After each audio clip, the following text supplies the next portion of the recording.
rédiger son CV. Votre CV, il faut savoir que c'est le premier point de contact avec l'entreprise. Il va représenter absolument toutes les informations que le recruteur connaît de vous à ce moment précis. Grâce à lui, et uniquement à lui, ce recruteur se forge dans son esprit une sorte de fiche mémoire sur vous.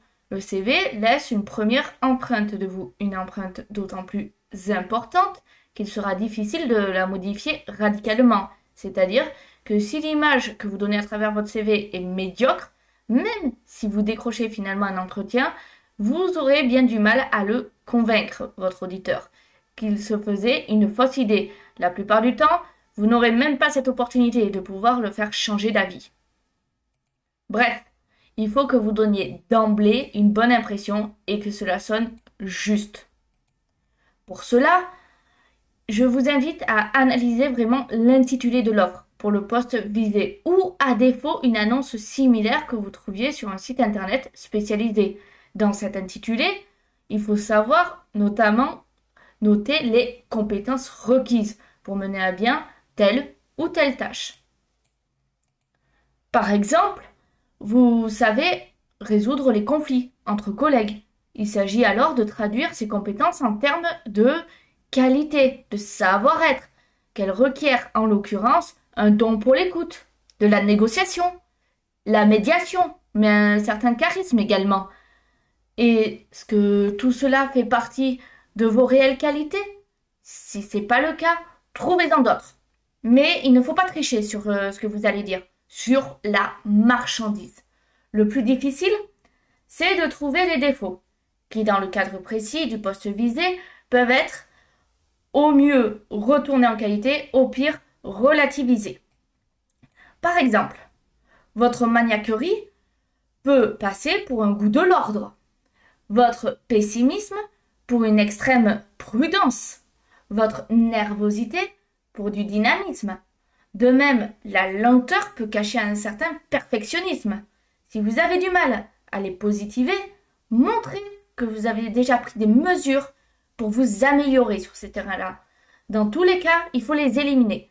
Les défauts rédhibitoires, ceux qui sont vraiment pour tout type de poste comme agressif, étourdi, peu rigoureux, etc. Il ne faut garder que 2 défauts et les 2 qualités qui sont les plus en adéquation avec les qualités requises pour le poste. Ils formeront comme une devise pour vous. Vous les déclinerez non seulement dans votre CV, votre photo d'identité, mais aussi dans votre lettre de motivation, dans votre relance téléphonique, dans votre langage verbal, mais également non verbal lors de l'entretien. Cela dit, tout cela ne suffit pas pour construire une parfaite image du candidat sérieux et motivé. Il va falloir aussi détruire toute trace sur le net qui serait en congruence avec cette image. Il faut s'interroger. Quelle est votre identité numérique? Quelles sont les informations sur vous auxquelles tout un chacun peut avoir accès? Pour le savoir, le plus simple, c'est de taper directement son nom et son prénom dans un moteur de recherche tel que Google et d'observer tous les résultats, que ce soit des pages web, des images, des vidéos, etc.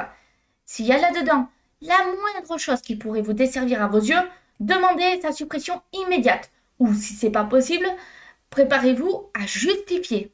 Si par exemple, vos amis ont posté sur Facebook des photos de vous sous l'emprise de l'alcool, si vous-même avez posté des commentaires injurieux, désobligeants, des discours extrémistes, tâchez de les faire disparaître ou carrément de les supprimer ou de supprimer votre profil dans ce cas-là.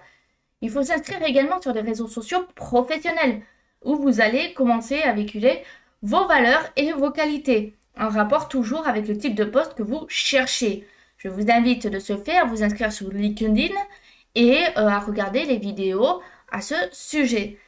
C'est la cohérence entre votre e-réputation, vos CV et lettres de motivation ainsi que l'image qui est renvoyée lors du rendez-vous physique qui sera déterminante pour vous pour décrocher le poste que vous souhaitez.